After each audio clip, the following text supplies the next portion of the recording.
बाघ कहते हैं कि वातनाशक, पित्तनाशक और कफनाशक ऐसी चीजें दुनिया में एक साथ मिले बहुत रेयर। वो कहते हैं कि बहुत चीजें दुनिया में हैं, कोई वात का नाश करेगा, कोई पित्त का, कोई कफ का, लेकिन कोई ऐसी चीजें भी अपने रसोई में है जो तीनों को नाश कर सकती हैं। उनमें से नंबर 1 है आंवला, फिर दूसरा है हरडे और तीसरा है बहेड़ा, और तीनों मिला के बनता है त्रिफला।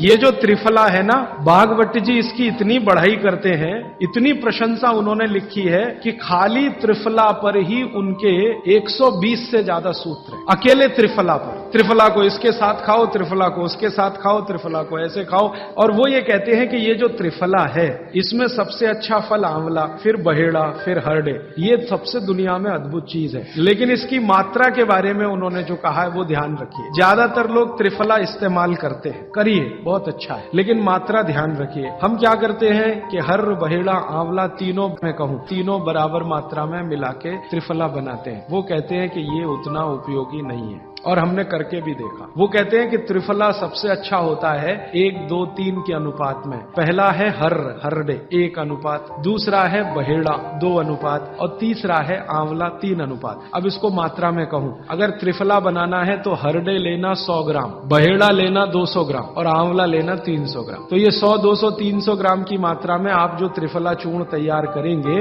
वो कहते हैं ये अद्भुत है, वात पित्त कफ तीनों का नाश कर। अब वात पित्त कफ तीनों से आप अगर ग्रसित हैं तो आप त्रिफला जरूर लीजिए। कैसे लाएं? त्रिफला लेने के 2 नियम बताए उन्होंने, एक रात को और एक सवेरे। सवेरे का नियम उनका यह है कि सवेरे सवेरे अगर त्रिफला खाएं तो गुड़ के साथ, नहीं तो शहद के साथ। तो सवेरे का त्रिफला खाएं तो गुड़ या शहद के साथ, रात का त्रिफला खाएं तो दूध के साथ या गर्म पानी के साथ। त्रिफला तो एक ही है ना, सवेरे भी त्रिफला ही खा रहे हैं, रात को भी, लेकिन भागवत जी कहते हैं असर अलग अलग है दोनों के। रात को जो आप त्रिफला खाएंगे दूध के साथ या गर्म पानी के साथ, तो ये त्रिफला रेचक है। रेचक शब्द उन्होंने इस्तेमाल, रेचक माने पेट को साफ करने वाला, बड़ी आंत की सफाई करने वाला, शरीर के सब अंगों की सफाई करने वाला। तो कहते हैं रात को अगर त्रिफला आप ले रहे हैं दूध के साथ या गर्म पानी के साथ, तो ये रेचक है, माने ये एक ही काम सबसे ज्यादा करेगा कि आपकी कब्जियत मिटा देगा। कितनी भी पुरानी कब्जियत है मिटा देगा, 40 साल पुरानी भी मिटा देगा। और जो दिन को त्रिफला खाया सवेरे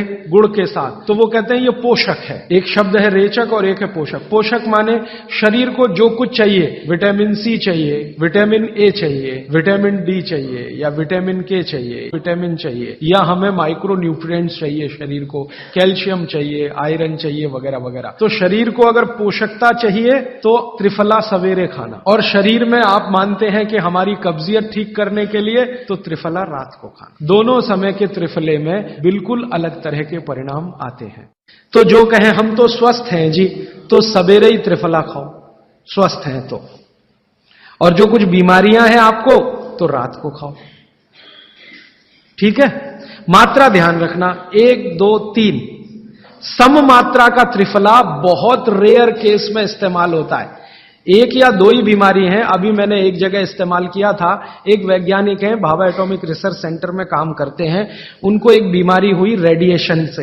रेडिएशन आप जानते हैं सभी एटॉमिक सेंटर में, तो उनका पूरा शरीर सड़ गया, एकदम सड़ गया, जगह जगह घाव, जगह जगह, और उसमें से खून निकलता, मवाद निकलता। वो बेचारे इतने परेशान, इतने हैरान, कहां कहां जा जाके, अमेरिका, कनाडा, सब जगह, कुछ इलाज हुआ नहीं, कोई रिलीफ मिला नहीं। कपड़ा भी नहीं पहन सकते, ऐसी स्थिति थी, हमेशा नंगे बदन रहते थे। तो ऐसे ही किसी ने मुझे उनके बारे में बताया। बंबई तो मैं अक्सर जाता रहता हूं कि हाजी भाई एक ऐसे व्यक्ति हैं, तो मैं उनको गया था मिलने और देखने, तो मैंने देखा सच में हालत बहुत खराब थी। तब मैंने उनसे कहा कि आप बहुत परेशान हैं। हाँ बहुत परेशान हूं, दवा सब काम लेके देख ली, कुछ उपयोग होता नहीं। मैंने कहा मैं होम्योपैथी दूं? उन्होंने कहा होम्योपैथी मैं नहीं लेना चाहता। तो मैं पूछा चलो आप फिर एक काम करो, त्रिफला चूर्ण खाओ बस, और कुछ मत करो। तो उन्होंने त्रिफला चूर्ण शुरू किया, ये मैंने बताया 1, 2, 3 शुरू किया। 3-4 महीने में रिजल्ट बहुत थोड़ा आया, थोड़ा आया। फिर मैंने कहा मात्रा बदल के देखते हैं। फिर उनकी सम मात्रा की मैंने, बराबर जितनी मात्रा आंवला, बराबर उतनी मात्रा बहेड़ा, बराबर उतनी हरडे। अभी स्थिति यह है कि वो बिल्कुल ठीक है, 1-1.25 साल उनको हुआ त्रिफला खाते खाते, बिल्कुल ठीक है, और पहले से ज्यादा प्रफुल्लित है, पहले से ज्यादा एनर्जेटिक है। आप जानते हैं रेडिएशन का दुनिया में इलाज नहीं है। ये उदाहरण मैंने जानबूझ के दिया, ऐसे सैकड़ों उदाहरण है मेरे पास। रेडिएशन का दुनिया में इलाज नहीं है, लेकिन त्रिफला चूर्ण के पास उसका इलाज है। अगर यही त्रिफला चूर्ण अमेरिका में हुआ होता ना, यूरोप में हुआ होता, तो अब तक इस पर पेटेंट लेकर करोड़ों डॉलर कमाए होते उन्होंने। ये हमारे यहां प्रचंड मात्रा में है, हर घर में है, हर गांव में है, इसलिए हमें इसकी कीमत नहीं मालूम। मैं आपसे फिर कह रहा हूं, आपके सोचने का नजरिया बदल दीजिए। प्रकृति ने जो चीजें प्रचंड मात्रा में हमको दी हैं, वो उतनी ही कीमती हैं।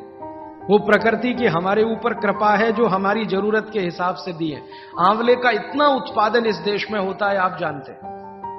बहेड़ा इतना मिलता है, हरडे इतना मिलता है, और लगभग फोकट की स्थिति में मिलता है। अब पता नहीं कौन कौन लोग उसी आंवले को 200-250 रुपए किलो च्यवनप्राश बना के बेच लेते हैं। ये जो च्यवनप्राश है ना, ये त्रिफला चूर्ण से कई कई गुना नीचा है।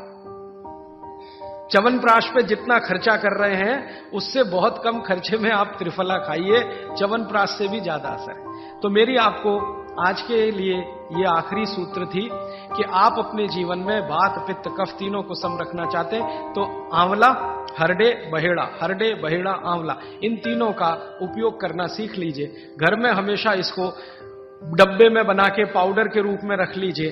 अब आप कहेंगे इन तीनों को एक साथ खाएं, आप अकेला आंवला भी खा सकते हैं। आंवला तीनों दोष दूर करता है, वात पित्त कफ। हरडे तीनों दोष दूर करता है, वात पित्त कफ। और बहेड़ा तीनों दोष दूर करता है, वात पित्त कफ। इसलिए भागवत जी कहते हैं सर्वोत्तम फल यही है, आंवला, हरडे, बहेड़ा। दूसरे फलों से कई गुने ज्यादा ताकतवर यही फल है, आंवला, हरडे, बहेड़ा। अब आपको आखिरी एक छोटी सी